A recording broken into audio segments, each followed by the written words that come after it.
Welcome back to HOA Backdoor Stories. Every neighborhood has someone who quietly becomes part of the landscape. They wave at every passerby, remember everyone's name, and make ordinary mornings feel a little warmer simply by showing up. Most people never realize how important those individuals are until one day they suddenly disappear from the routine everyone had taken for granted. Today's story takes us to the peaceful lakeside community of Silver Lake Estates in northern Colorado, where a retired elderly man spent every sunrise feeding a small flock of wild ducks. To most residents, it looked like nothing more than a harmless daily habit. To one determined HOA board, it looked like a rule violation. What nobody realized was that the old man wasn't simply feeding birds. Every single morning, he was quietly observing a lake that had spent decades teaching him how to recognize danger long before anyone else could see it. Harold Dawson was 77 years old and had lived in Silver Lake Estates for nearly 18 years. Long before retirement, he had worked for more than 4 decades as a hydrologist, studying rivers, lakes, flood systems, and changing water patterns throughout Colorado. His career had taken him into mountain valleys, across dams, through storm recovery operations, and into communities that had learned the hard way that nature always gives warnings to those willing to notice them. After retiring, Harold could have moved anywhere, but he and his wife Margaret had fallen in love with Silver Lake because of its peaceful shoreline and the wildlife surrounding it. They often joked that they had finally found a place where mornings sounded louder than traffic. Every sunrise they walked together around the lake carrying a small paper bag filled with cracked corn approved by the local wildlife department for waterfowl. Margaret loved watching the ducks gather around Harold as though they recognized him, laughing every time the boldest mallard waddled straight to his shoes before the food even touched the ground. Those quiet mornings became their favorite tradition until Margaret passed away after a long battle with heart disease 6 years earlier. Losing her changed Harold's life forever, but it never changed his morning routine. Every day before sunrise he still walked to the lake carrying the same small paper bag, quietly greeting the ducks exactly as he had when Margaret was beside him. He often whispered, "Good morning, Maggie," before tossing the first handful of corn into the shallow water. It wasn't about feeding ducks anymore. It was about keeping one small promise to the woman who had shared thousands of peaceful mornings with him. Residents quickly grew accustomed to seeing Harold near the eastern shoreline. Children riding bicycles called him Duck Grandpa. Dog walkers stopped to chat with him before work. Joggers waved as they completed their morning laps around the lake. Harold never rushed anyone. If a curious child asked why ducks always landed facing the wind or why certain birds disappeared before storms, he patiently explained every answer with the enthusiasm of a teacher who truly loved his subject. 9-year-old Emma Reed became especially fascinated by those conversations. Nearly every Saturday she convinced her parents, Lucas and Sophia, to visit the lake just so she could spend a few minutes talking with Harold. "How do the ducks know where to fly?" she once asked. Harold smiled while watching a flock circle above the water. "They pay attention to things people usually ignore." Emma thought about that answer for a long moment before nodding seriously as though she had just learned an important secret. Across the walking trail, other residents simply enjoyed watching the peaceful routine. Harold never left litter behind, never overfed the birds, and always cleaned the shoreline before heading home. Many believed he cared for the lake more than anyone else in the neighborhood. Unfortunately, not everyone saw it that way. Over the past several months, the Silver Lake Estates HOA had received a handful of complaints from homeowners claiming that ducks were becoming too comfortable around walking paths, leaving feathers and droppings near benches and picnic areas. Most complaints came from newer residents who had recently moved into luxury homes overlooking the lake. During the latest HOA board meeting, President Melissa Grant reviewed the issue with other board members. At 48 years old, Melissa believed strongly that maintaining high community standards protected property values. She wasn't unfair by nature, but she trusted written policies more than personal exceptions. One homeowner argued that feeding wildlife encouraged larger flocks. Another worried about sanitation near children's play areas. A third insisted that wildlife should remain wild instead of depending on people. Melissa listened carefully before opening the neighborhood handbook. The regulations clearly prohibited intentionally attracting wildlife onto common property. "Whether we agree personally isn't the point," she explained to the board. "If the rule exists, we have a responsibility to enforce it consistently." No one mentioned Harold by name during the discussion, but everyone knew exactly who the rule would affect. The following Tuesday morning, Harold arrived at the Lake just as the first rays of sunlight reflected across the calm water. Ducks immediately paddled toward the shoreline, recognizing the familiar figure long before he reached his favorite spot. Emma happened to be walking with her parents before school and excitedly waved from the trail. Harold smiled, reached into his paper bag, and gently scattered the first handful of corn across the water. Before the ducks reached it, a calm but firm voice interrupted the peaceful morning. "Mr. Dawson?" Harold turned to see Melissa Grant approaching with an HOA folder tucked beneath her arm. She offered a polite smile. "Good morning." "Morning," Harold replied warmly. Melissa looked toward the gathering ducks before speaking. "I'm afraid I need to discuss a community policy with you." Harold listened quietly as she explained the wildlife feeding regulation recently approved for stricter enforcement. When she finished, she handed him a printed notice stating that feeding ducks on HOA property was no longer permitted and future violations could result in financial penalties. Harold carefully read the paper before folding it neatly. There was no anger in his face, only disappointment. "I've been standing here every morning for 18 years, he said gently. Melissa nodded. "I understand." Harold looked across the peaceful lake where the ducks continued waiting expectantly near the shoreline. "Do you know why I come here?" Melissa answered honestly. "Because you enjoy feeding them." Harold slowly smiled. "No." He looked back at the water. "Feeding them only takes a minute. Watching them tells me everything else." Melissa frowned slightly, unsure what he meant. Harold pointed toward the center of the lake where several ducks had suddenly changed direction together without any obvious reason.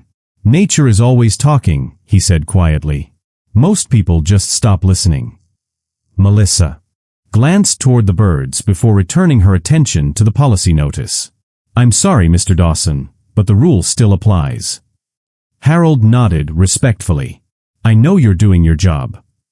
Without another word, he folded the remaining corn bag closed, placed it back inside his jacket pocket, and slowly walked away from the shoreline. For the first time in nearly 2 decades, the ducks remained gathered at the water's edge waiting for food that never came. Emma watched the entire exchange from across the trail. As Harold passed by, she ran toward him. "Are you coming back tomorrow?" she asked. Harold looked once more toward the waiting flock before giving her a gentle smile. "Oh, I'll still come every morning." Emma looked confused. "But if you can't feed the ducks, why?" Harold rested one hand lightly on her shoulder before quietly replying, "Because someday they might have something important to tell us." Emma looked out across the silent lake, wondering what an old man could possibly hear that everyone else had somehow missed, while above the still water a small flock of ducks suddenly lifted into the sky all at once, circling higher than usual before disappearing toward the distant mountains, unnoticed by every resident except Harold Dawson. The next morning, Silver Lake Estates woke beneath a cool autumn sunrise that painted the surface of the lake with shades of orange and gold. As always, Harold Dawson arrived just before dawn carrying his familiar paper bag, but unlike every morning for the past 18 years, he stopped several feet away from the shoreline. He looked at the ducks gathering in anticipation, then quietly folded the bag and placed it back into his coat pocket without opening it. The birds waited for several moments before slowly drifting away, confused by the sudden change in a routine they had known for years. Harold didn't leave. Instead, he stood silently watching the lake, exactly as he had promised Emma the day before. To passing joggers, it looked as though the old man simply missed feeding the ducks. In reality, his eyes were studying the water, the shoreline, the wind direction, and the behavior of every bird crossing the sky. Old habits from 43 years as a hydrologist never disappeared. Across the walking trail, Emma Reed arrived with her father before school. She noticed Harold standing alone and hurried over. "You really came back," she said with a smile. Harold chuckled softly. "I told you I would." Emma looked toward the untouched paper bag. "Do the ducks think you're mad at them?" Harold laughed for the first time that morning. "No. They're smarter than that." He pointed toward a group of mallards floating near the reeds. "See how they're staying closer to the shore today?" Emma nodded. "Is that normal?" Harold looked across the lake for another moment before answering, "Sometimes. Sometimes not." Before Emma could ask another question, her father called that it was time to leave for school. As they walked away, Harold's smile slowly faded. Something felt different. He couldn't explain it yet, But after decades of studying lakes and rivers, experience had taught him never to ignore the feeling that nature was quietly changing its rhythm. Later that afternoon, Harold received an official letter from the Silver Lake Estates HOA confirming that the wildlife feeding regulation was now under active enforcement. The notice politely reminded him that a second violation would result in a $200 fine, followed by larger penalties for continued non-compliance. Harold placed the letter neatly inside a kitchen drawer without any sign of frustration. He had no intention of breaking the rule. That evening, several neighbors stopped by while walking their dogs. One elderly couple asked why he no longer fed the ducks. Harold simply smiled. "The ducks will manage." They assumed he was trying to stay positive after the HOA decision, but they didn't realize he was more interested in watching the lake than the birds themselves. Meanwhile, Melissa Grant attended another HOA board meeting where a few residents praised the new enforcement policy, saying the walking paths already looked cleaner. Others questioned whether the rule had been necessary at all, pointing out that Harold had always kept the area spotless. Melissa listened respectfully, but remained convinced she had acted fairly. Rules lose their meaning if we only enforce them. When they're convenient, she explained. Most board members agreed, and the discussion quickly moved to landscaping budgets and parking permits. Harold, however, spent the next several mornings doing something few people noticed. Instead of standing in one place, he slowly walked around the entire lake before sunrise, stopping every few hundred feet to quietly observe the shoreline. He occasionally wrote small notes inside a weathered notebook he always carried in his jacket pocket. Emma noticed this new routine the following Saturday and asked if she could walk with him. Harold happily agreed. Together they circled the eastern side of the lake while mist floated above the water. "What are you writing?" Emma asked curiously. Harold showed her a page filled with dates, water temperatures, bird movements, wind direction, and tiny sketches of the shoreline. "I'm comparing today with yesterday," he explained. Emma looked impressed even though she understood very little of the notes. "Like a detective?" Harold smiled. "Something like that." As they reached the northern edge of the lake, Harold suddenly stopped. He stared toward a patch of tall reeds that gently swayed in the morning breeze. Several ducks paddled past without entering the area, something he had rarely seen before. He quietly watched for nearly a minute before writing another note. Emma noticed his serious expression. "Did you find something?" Harold answered carefully. "Maybe." "What is it?" Harold looked toward the distant hills. "I don't know yet." Later that afternoon, he visited the public library to review recent weather reports and reservoir data available through state environmental records. Nothing immediately stood out, but one chart showed that rainfall in the surrounding mountains had been significantly higher than average during the previous month. Harold frowned thoughtfully. Heavy mountain rainfall didn't always cause problems downstream, but combined with certain lake conditions, it deserved attention. The following Monday, while walking near the western shoreline, Harold noticed another unusual detail. The waterline had risen slightly despite several days of dry weather. Most people would never have noticed the difference, but Harold estimated the increase at nearly 2 inches. Alone, it meant very little. Combined with the changing bird behavior and recent mountain rainfall, it made him uneasy. He crouched beside the water and examined fresh mud along the bank before making another note in his notebook. Across the lake, Melissa happened to be inspecting newly planted flower beds with 2 HOA landscaping contractors. She noticed Harold kneeling beside the shoreline and walked over. "Good morning, Mr. Dawson." Harold stood and smiled politely. "Morning." Melissa glanced at the closed paper bag in his pocket. "Thank you for respecting the new policy." Harold nodded. "Rules are rules." Melissa seemed relieved. "I'm glad you understand." Harold looked across the lake before quietly saying, "May I ask you something?" "Of course." "Have you noticed anything unusual about the lake recently?" Melissa looked around. "It seems perfectly normal." Harold remained silent for a moment. "I hope you're right." Melissa smiled politely, but assumed he simply missed his old routine. After wishing him a good day, she continued walking with the contractors. Harold watched her leave, then turned back toward the water. A large flock of geese suddenly flew low across the lake before climbing sharply toward the northern mountains. Harold followed them with his eyes until they disappeared into the distance. "Too early," he whispered to himself. That evening, Harold spread several old topographic maps across his dining room table. Most had been collected during his years working with the Colorado Water Resources Department. One map showed the streams feeding Silver Lake from the nearby mountains. Another marked older flood channels that had been redirected decades earlier during residential development. Harold carefully compared them with current satellite images printed from public records. The more he studied them, the more questions he had. Around midnight, he closed the maps and walked outside onto his back porch. The neighborhood was peaceful. Porch lights glowed softly, crickets chirped in the distance, and the lake reflected the moonlight like polished glass. To everyone else, Silver Lake Estates looked perfectly safe. But Harold couldn't ignore the quiet feeling growing inside him. It wasn't fear. It was experience. During his career, he had learned that disasters rarely arrived without warning. Rivers changed their flow. Birds changed their habits.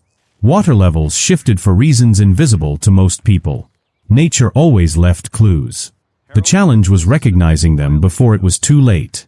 Early the next morning, Harold returned to the lake once again.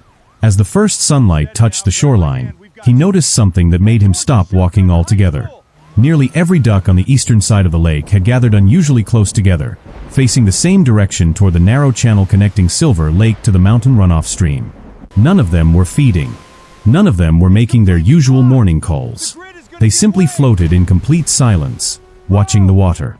Harold slowly removed his notebook, stared at the strange scene for several long seconds, and quietly wrote just 4 words across the top of a blank page.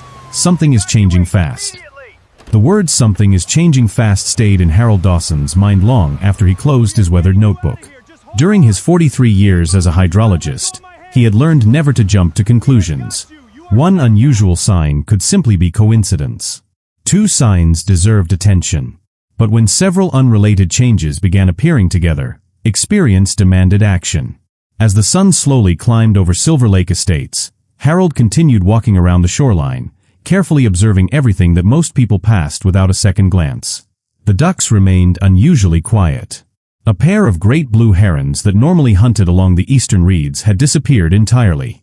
Even the gentle current flowing from the mountain inlet looked different, carrying tiny pieces of bark and pine needles that usually appeared only after heavy runoff from higher elevations. Harold crouched near the water, dipped 2 fingers beneath the surface, and frowned. The temperature felt noticeably colder than it should have been for that time of year. Cold water arriving suddenly from the mountains often meant snowmelt or heavy upstream rainfall was feeding into the watershed faster than normal. Alone, none of these observations proved immediate danger. Together, they painted a picture Harold didn't like. Later that morning, 9-year-old Emma Reed spotted him sitting on a wooden observation deck overlooking the lake. She ran over carrying a notebook of her own. "I brought one too," she said proudly. Harold smiled. "Looks like we have another scientist." Emma giggled before sitting beside him. "Did the ducks tell you anything today?" Harold looked toward the silent flock floating near the opposite shore. "Not with words." Emma tilted her head. "Then how?" Harold pointed toward the birds. "Look closely. They're staying away from the deep water. They're facing the inlet instead of the wind. Even when they're resting, they're watching something." Emma narrowed her eyes, trying to notice what he meant. After a few moments she quietly admitted, "I never would have seen that." Harold smiled gently. "Most people don't. Nature whispers before it shouts." Emma carefully wrote those words into her notebook. Meanwhile, life inside Silver Lake Estates continued normally. Families prepared for work, children rode bicycles through quiet streets, landscapers trimmed hedges, and homeowners discussed weekend barbecues. Melissa Grant reviewed HOA maintenance reports without the slightest concern that anything unusual might be happening. In fact, she considered the duck feeding issue successfully resolved. Complaints had nearly stopped, walking paths looked cleaner, and the board had moved on to other matters. That afternoon, Harold decided it was time to gather more information. He drove 20 miles to the regional water management office where he still knew several former colleagues. One of them, Michael Turner, had worked with Harold for nearly 15 years before taking over part of the watershed monitoring program. Michael smiled warmly when Harold entered the office. "Well, if it isn't the man who taught me everything I know." They shook hands before sitting down with coffee. Harold explained the unusual changes he had been observing around Silver Lake. Michael listened carefully before opening recent environmental monitoring reports. Officially, everything is within acceptable limits, he said while scrolling through digital charts. But Harold noticed the hesitation. Michael leaned back in his chair. Mountain rainfall has been unusually high for almost 3 weeks. Most reservoirs are handling it fine, but a few smaller lakes are rising faster than expected. Harold nodded slowly. Silver Lake. Michael clicked through several maps. It's not under any warning, yet. Harold studied the graph showing water levels climbing steadily over the previous 10 days. The increase wasn't dramatic enough to trigger emergency alerts, but it was definitely unusual. Have they inspected the overflow channels recently? Michael frowned. I'm not sure. Harold thanked him before leaving with copies of several public reports. Driving home, he couldn't stop thinking about one possibility. Silver Lake relied on a controlled overflow system that redirected excess water into a downstream creek whenever lake levels became too high. If debris blocked that system after recent storms, the lake could rise much faster than expected during the next period of heavy rainfall. Arriving back at the neighborhood, Harold immediately walked to the northern end of the lake where the overflow channel disappeared beneath a reinforced concrete structure surrounded by thick vegetation. He carefully inspected the area from a public walking path. At first, everything appeared normal. Then he noticed large branches, leaves, and tangled debris collecting against the metal safety grate protecting the entrance. Most of the blockage remained underwater, hidden from casual view. Harold estimated the opening had already lost nearly 40% of its normal capacity. His expression became serious. That shouldn't be there. The following morning, he returned carrying binoculars. From a better angle, he confirmed his concerns. Water pressure around the grate had noticeably increased since the previous day. The blockage was slowly growing. He immediately photographed the area before heading straight to the Silver Lake Estate's HOA office. Melissa Grant welcomed him politely. "Good morning, Mr. Dawson. Is everything all right?" Harold placed several photographs across her desk. "I believe the lake overflow channel needs to be inspected immediately." Melissa examined the pictures. "What's the issue?" Harold pointed toward the submerged debris. The drainage grate appears partially blocked. Combined with recent mountain runoff, it could become a serious problem if another major storm arrives. Melissa looked uncertain. "Has the city issued any warning?" "Not yet." "Has the county?" Harold shook his head. "No." Melissa folded her hands thoughtfully. "Then this might simply be normal seasonal debris." Harold remained calm. "It could be, but I'd strongly recommend having maintenance crews inspect it." Melissa promised to forward his concerns to the landscaping contractor responsible for common areas. Harold thanked her politely, though he sensed she wasn't fully convinced. 2 days passed. The blockage remained untouched. Harold continued monitoring the lake every morning. Each day the waterline rose slightly higher. More importantly, wildlife behavior kept changing. Ducks spent less time feeding. Geese left the lake almost entirely. Beavers that normally worked near the western shoreline had abandoned their lodge. Even fish activity near the surface had decreased. Every observation strengthened Harold's growing concern. Friday afternoon brought another development. Local weather forecasts began predicting a powerful storm system moving toward northern Colorado early the following week. Meteorologists expected several inches of rain in higher elevations, with isolated flash flooding possible in mountain valleys. Most residents paid little attention. Autumn storms were common, and Silver Lake Estates had never experienced significant flooding. Harold saw the forecast differently. He spread his maps across the dining room table once again, comparing rainfall predictions against watershed elevations and current lake conditions. After several hours of calculations, he quietly leaned back in his chair. If the storm followed its projected path and the overflow channel remained obstructed, Silver Lake could rise far beyond normal operating levels. He wasn't certain it would happen, but he was certain the possibility could no longer be ignored. Early Saturday morning, Harold returned to the observation deck with Emma, who had eagerly begun keeping her own nature journal. As they watched the lake together, Emma suddenly pointed toward the water. "Mr. Harold." She whispered. "The ducks are leaving." Harold looked up. Nearly the entire flock lifted into the air at once, circling silently before flying north toward higher ground. They didn't return. Harold slowly closed his notebook. In 43 years of studying wildlife, he had seen that exact behavior only a handful of times. Every single occurrence had been followed by severe environmental change. Emma looked at him with worried eyes. "Is something bad going to happen?" Harold didn't answer immediately.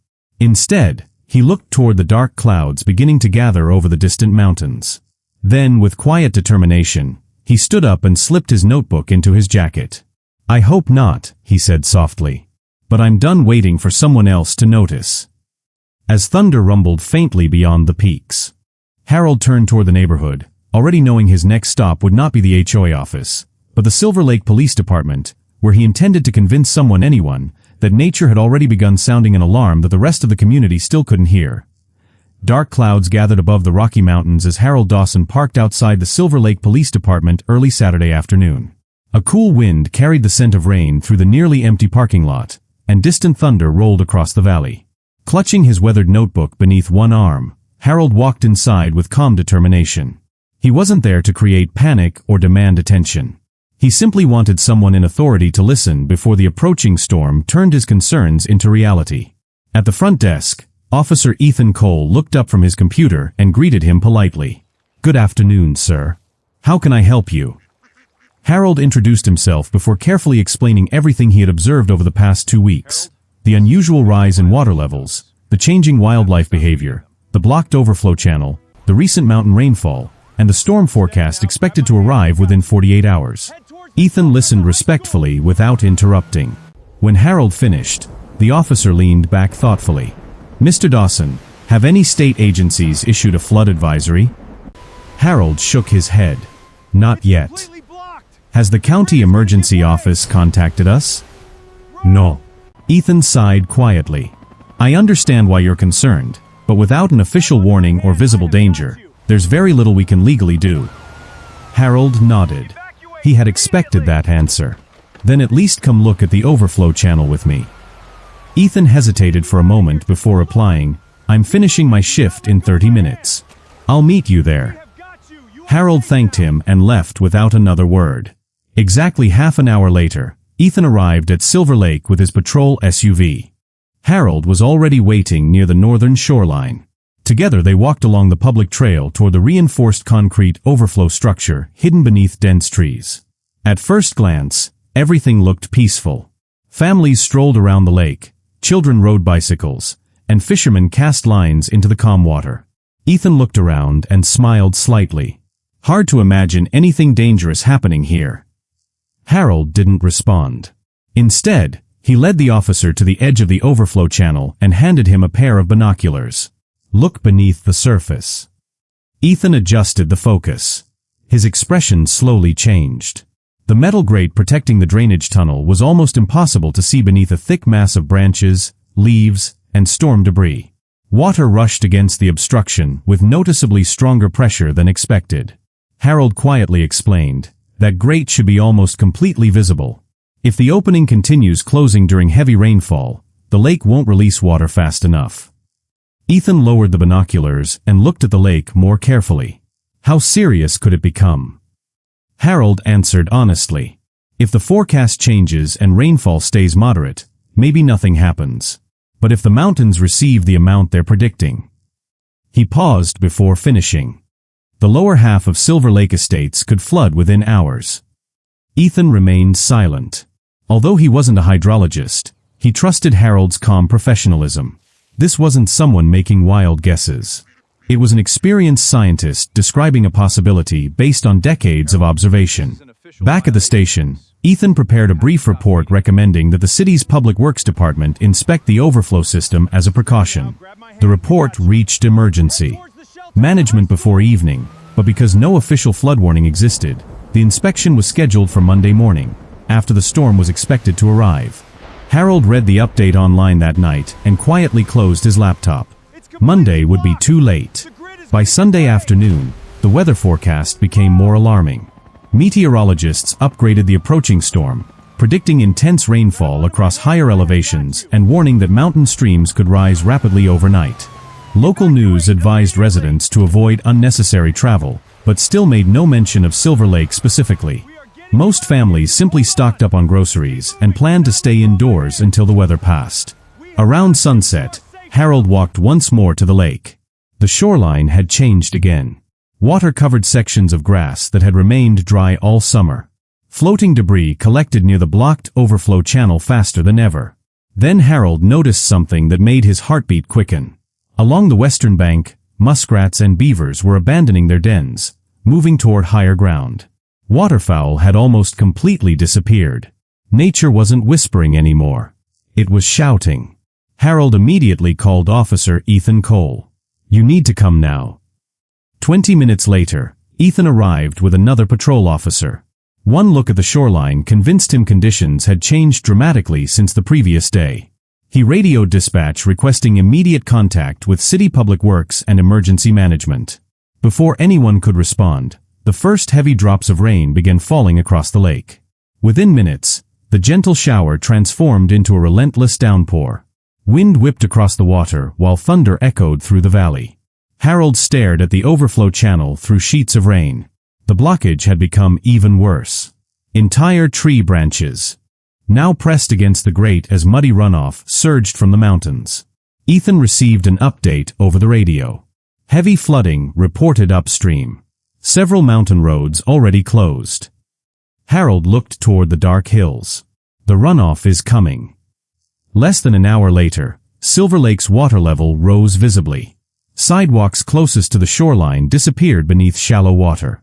Emergency crews from the city's Public Works Department finally arrived with equipment to remove the blockage, but powerful currents made it impossible to work safely. Every minute, more debris slammed into the grate. Fire Chief Naomi Foster reached the scene shortly afterward with rescue personnel.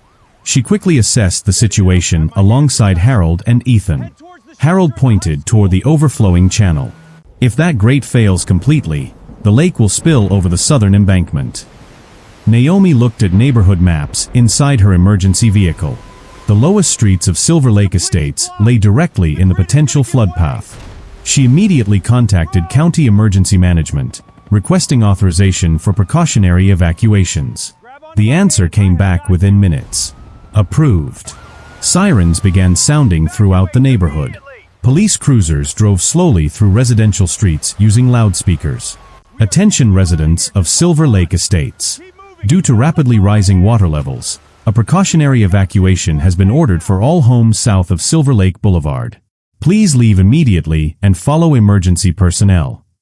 Families rushed outside carrying children, pets, important documents, and small bags of belongings. Firefighters knocked on every door, ensuring elderly residents received assistance.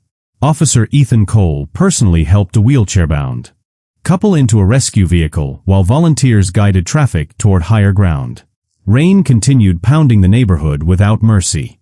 Melissa Grant stood outside the HOA office watching emergency vehicles race past. She stared toward the lake in disbelief before spotting Harold working beside firefighters, calmly explaining which roads would flood first based on the surrounding terrain. For the first time since meeting him, she realized he hadn't been trying to defend a hobby when he watched the ducks every morning.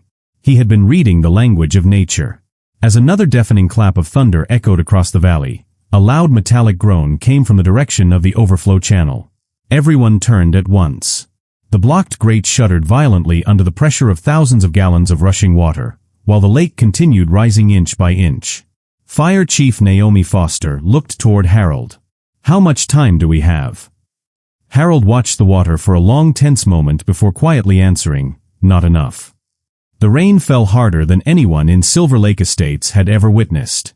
Sheets of water poured across rooftops, overflowing gutters and transforming quiet neighborhood streets into fast-moving streams within minutes. Lightning illuminated the dark sky while the constant sound of thunder echoed through the valley. Near the northern shoreline, dozens of firefighters, police officers, and public works crews watched helplessly as the blocked overflow channel struggled against an unstoppable surge of water rushing down from the mountains. Every few seconds another tree branch, log, or mass of tangled debris slammed into the metal grate, reducing its capacity even further. Fire Chief Naomi Foster studied the rapidly changing conditions before turning toward Harold Dawson. If the grate gives way completely, where will the water go first? Harold immediately pointed toward a neighborhood map spread across the hood of a rescue truck. His finger traced the natural slope leading away from the lake. These 4 streets sit nearly 8 feet lower than the rest of the community. Water won't stop there. It'll continue toward the elementary school parking lot and then into the southern subdivision. Naomi nodded once before issuing new evacuation orders over the emergency radio network. Expand the evacuation zone immediately. Every house south of Willow Drive. No exceptions. Police cruisers accelerated through the neighborhood with lights flashing while firefighters went door to door despite the heavy rain. Officer Ethan Cole used his patrol vehicle's loudspeaker repeatedly. This is an emergency evacuation. Leave your homes immediately. Follow emergency personnel to the community recreation center. Most residents responded quickly after seeing water creeping across their driveways. Families grabbed photo albums, medications, pet carriers, and overnight bags before leaving. Others struggled to believe the danger was real until they looked toward the lake and saw water spilling across normally dry walking paths. Melissa Grant stood outside the HOA office helping elderly residents climb into evacuation buses. Every few minutes she glanced toward Harold, who remained near the shoreline calmly advising emergency crews. Guilt weighed heavily on her mind. She remembered every conversation about ducks, every HOA meeting, every complaint, and every policy discussion. She had believed Harold was simply feeding wildlife for personal enjoyment. She now understood he had spent 18 years quietly monitoring the lake while everyone else admired the scenery without truly seeing it. Meanwhile, 9-year-old Emma Reed and her parents waited inside the recreation center, which had been converted into a temporary emergency shelter. Dozens of families gathered there, anxiously watching live weather updates on a large television. Emma searched every face entering the building. "Where's Mr. Harold?" she asked. Her father looked toward the storm outside. "He's helping the firefighters." Emma nodded confidently. "He'll know what to do." Back at the lake, conditions continued deteriorating. Public works crews attempted to reach the blocked overflow grate using heavy equipment, but rushing water and unstable ground forced them to retreat. One bulldozer nearly slid into the channel before operators abandoned the effort. Harold studied the current through binoculars. "It's no longer about clearing the blockage," he said quietly. "The water pressure is already too great." Naomi looked at him. "Then what happens?" Harold answered honestly. "We keep people away from the flood path and hope the embankment holds long enough." A sudden crack echoed across the shoreline as part of the wooden observation deck broke loose under the force of the rising water. Several firefighters quickly pulled back while police extended the safety perimeter. Then came another emergency radio transmission from county dispatch. "Mountain rainfall totals have exceeded forecast levels. Additional runoff expected within the hour." Ethan looked at Harold. "Is that possible?" Harold slowly nodded. "Unfortunately, yes."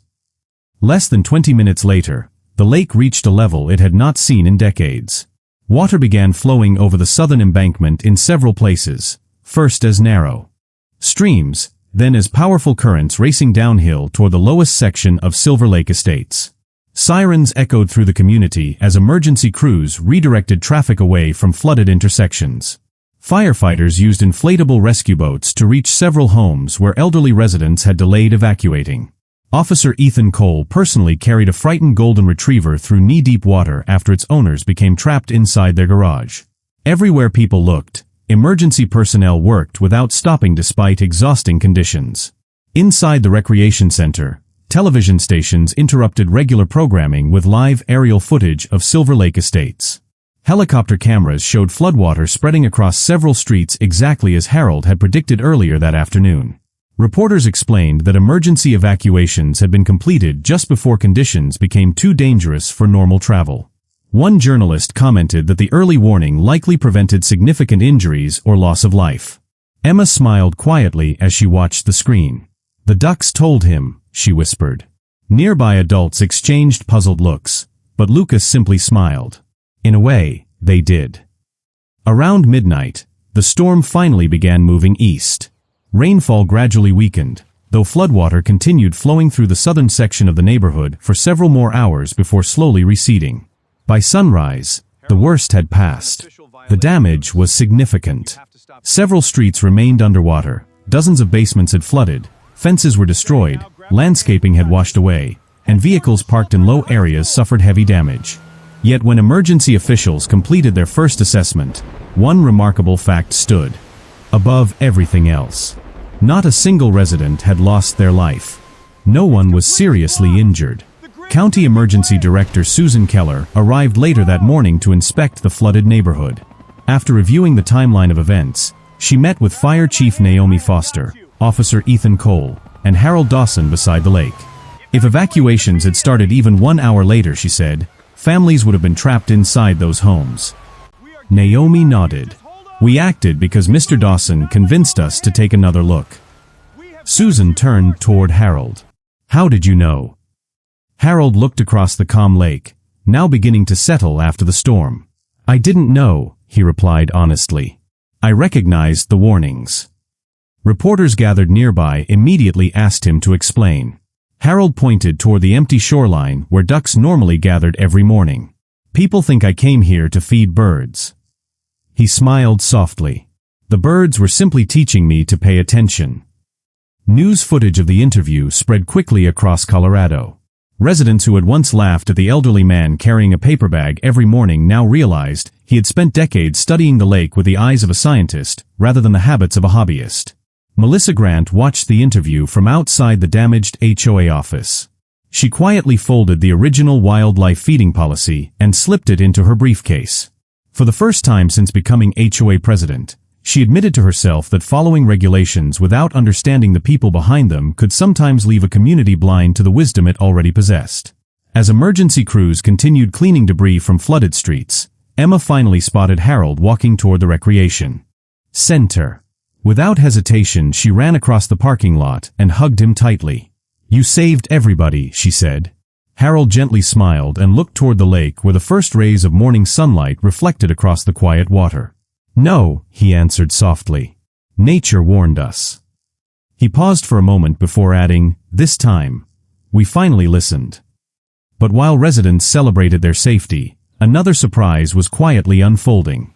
Engineers inspecting the damaged overflow channel had discovered something unexpected beneath the massive pile of debris, evidence that the drainage system had been partially blocked for months due to neglected maintenance. A discovery that would soon force the entire Silver Lake Estates HOA board to answer questions no one had been asking before the flood. 3 days after the flood, the rain had finally disappeared. But Silver Lake Estates looked nothing like the peaceful neighborhood it had been only a week earlier. Streets that once reflected morning sunshine were now lined with piles of water-damaged furniture, broken fences, soaked carpets, and fallen tree branches waiting to be collected by cleanup crews. Volunteers from nearby towns arrived with bottled water, food, generators, and cleaning supplies, while firefighters and public works teams continued pumping floodwater from basements that had remained underwater for days. Although property damage was extensive, every resident understood that it could have been far worse. Thanks to the early evacuation, not a single life had been lost. Across Colorado, news stations continued reporting one extraordinary detail. The first warning had not come from a government agency or a weather satellite. It had come from a 77-year-old retired hydrologist who had quietly noticed that nature was behaving differently. Harold Dawson had become the unexpected face of the story, though he remained uncomfortable with the attention. Every interview request received the same polite response. Please thank the firefighters, police officers, and volunteers. They were the ones who protected this community.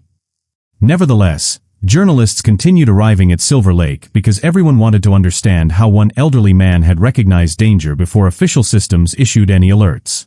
That Thursday morning, county engineers completed a full inspection of the overflow channel. Their report confirmed Harold's concerns. The protective drainage grate had been nearly 60% blocked by months of accumulated branches, sediment, and storm debris. Maintenance records revealed that the structure had not received a complete inspection for almost 11 months, despite recommendations requiring quarterly cleaning after heavy rainfall. Emergency Director Susan Keller reviewed the findings alongside Fire Chief Naomi Foster and Officer Ethan Cole. If the channel had been cleared earlier, she said quietly, the lake would still have risen, but the flooding would likely have been far less severe. The report immediately raised difficult questions. Responsibility for maintaining the overflow area had been shared between the city and the HOA's contracted landscaping company. Both believed the other organization was handling routine inspections. As a result, the blockage slowly grew unnoticed until the storm pushed the entire system beyond its limit. Later that afternoon, Melissa Grant called an emergency HOA meeting unlike any the neighborhood had ever seen.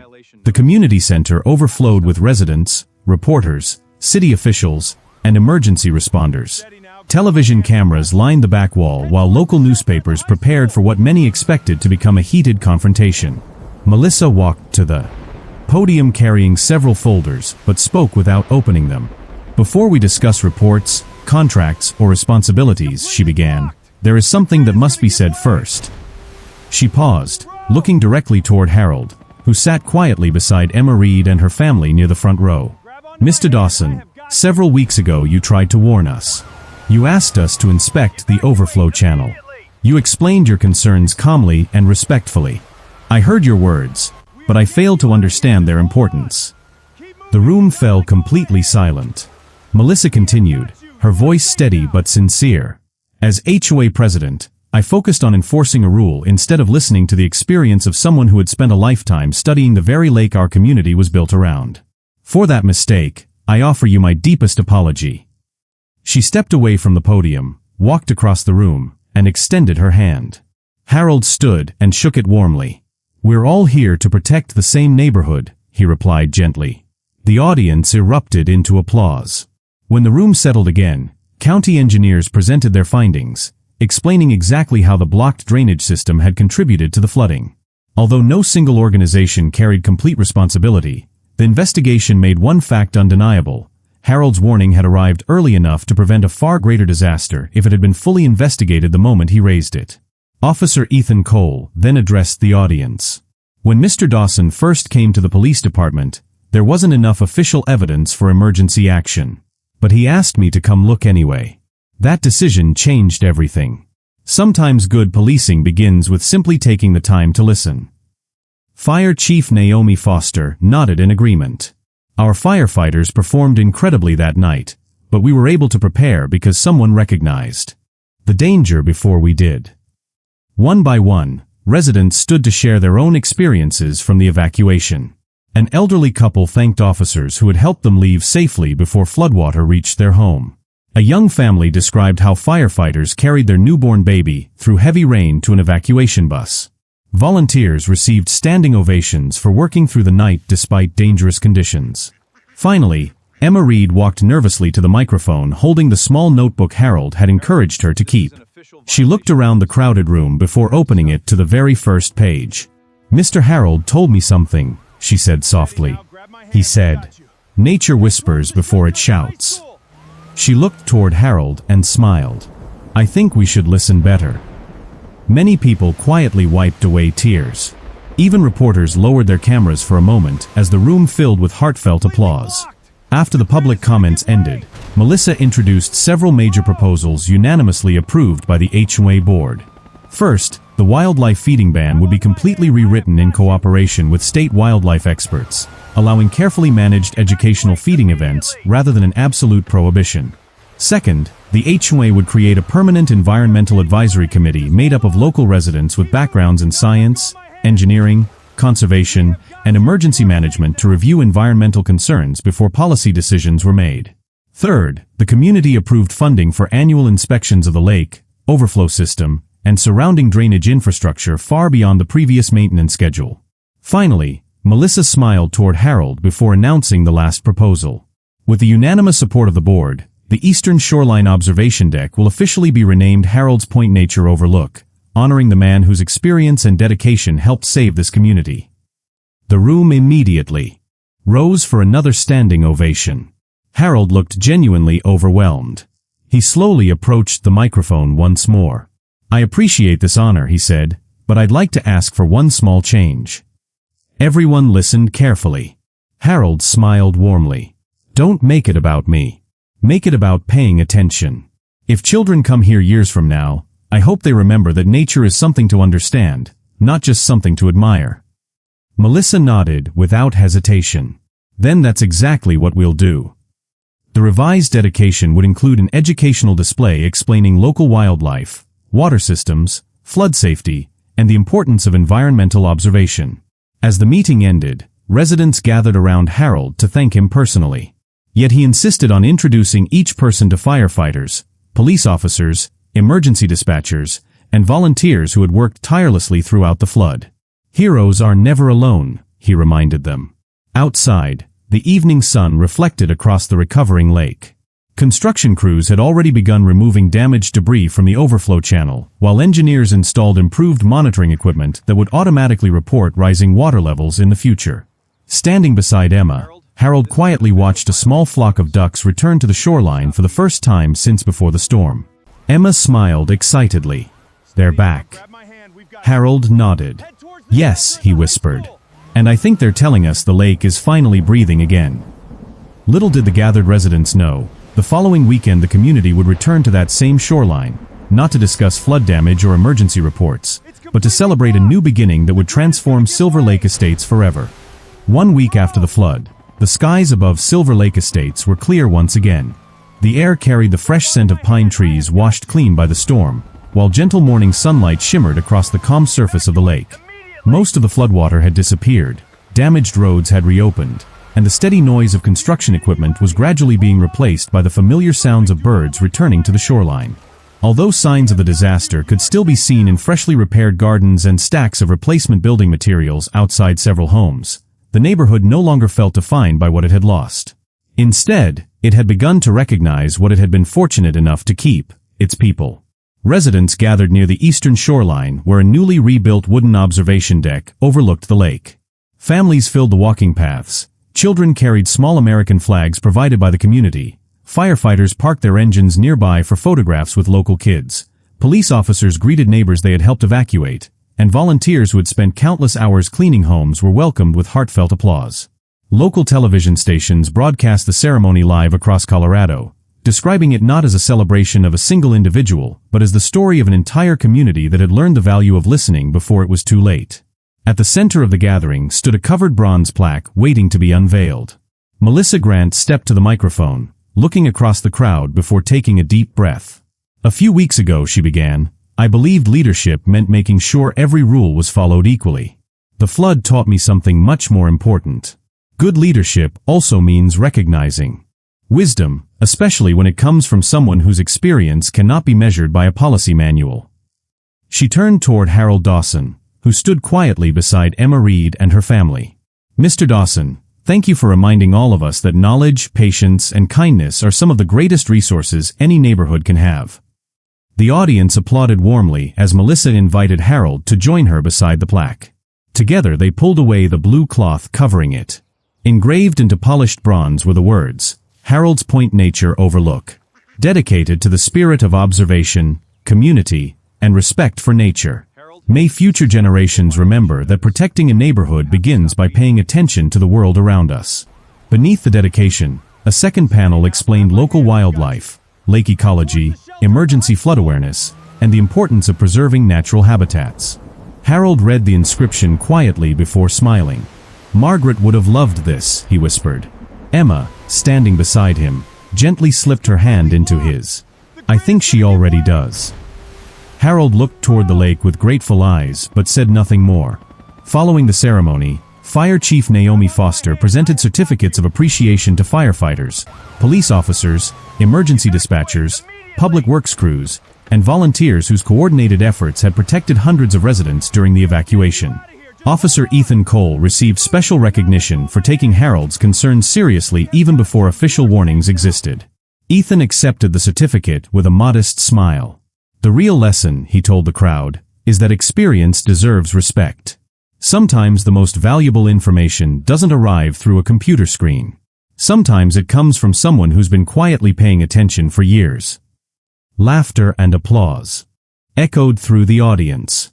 Afterward, children gathered around Harold near the shoreline carrying notebooks, binoculars, and field guides donated by the local library.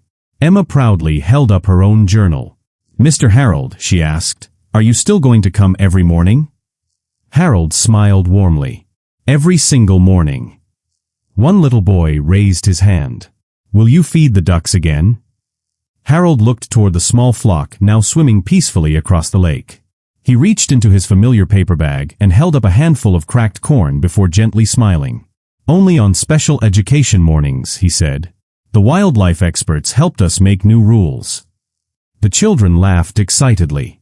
Together they scattered a small amount of approved feed while Harold carefully explained why too much food could harm wildlife and why observing nature mattered even more than feeding it. Nearby parents watched with appreciation as the elderly scientist transformed an ordinary morning into an outdoor classroom filled with curiosity instead of conflict.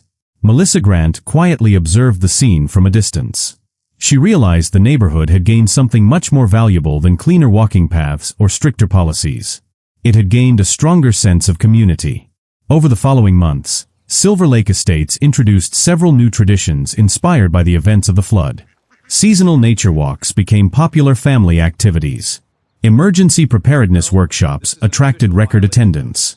School groups visited Harold's Point Nature Overlook to learn about wildlife, weather, and environmental safety. Engineers installed advanced flood monitoring equipment connected directly to county emergency services, while volunteers organized regular shoreline cleanup days to ensure the overflow channel remained clear throughout the year. Silver Lake Estate slowly became known across Colorado as a model for cooperation between residents, environmental experts, and community leaders. One peaceful autumn morning nearly a year later, Harold returned to the observation deck just before sunrise carrying the same weathered notebook he had used throughout the flood. Emma, now a little taller but just as curious, arrived with a notebook of her own. Without speaking, they watched the first rays of sunlight spread across the calm lake. A familiar flock of ducks glided quietly through the golden reflection before settling near the reeds. Emma smiled. "Everything looks normal again." Harold nodded. "Normal is something we should never take for granted." They stood in comfortable silence for another moment before Emma looked up at him. "Mr. Harold, what are the ducks saying today?" Harold watched the birds drift peacefully across the water as a gentle breeze rippled the lake's surface. Then he smiled, closed his notebook, and answered in the same calm voice she would always remember. "Today," he said softly, "they're telling us that when people finally learn to listen, to each other and to nature, everyone has a better chance of going home safely." Emma looked across the quiet lake and smiled, understanding those words far better than she had on the day they first met. Around them, the neighborhood slowly came to life. Joggers waved as they passed, families walked their dogs along the shoreline, children laughed while riding bicycles, and ducks floated peacefully through the morning light exactly as they had years before. The difference now was that whenever residents saw Harold standing beside the lake with his notebook, they no longer assumed he was simply feeding birds. They understood he was doing something much greater. He was reminding an entire community that wisdom often speaks in quiet ways, and that the people who seem ordinary today may become the reason everyone has a tomorrow. Thank you for watching HOA Backdoor Stories. If this story reminded you that experience, kindness, and paying attention can make a real difference, let us know in the comments. Don't forget to like, subscribe, and turn on notifications so you never miss another emotional HOA story. We'll see you in the next story.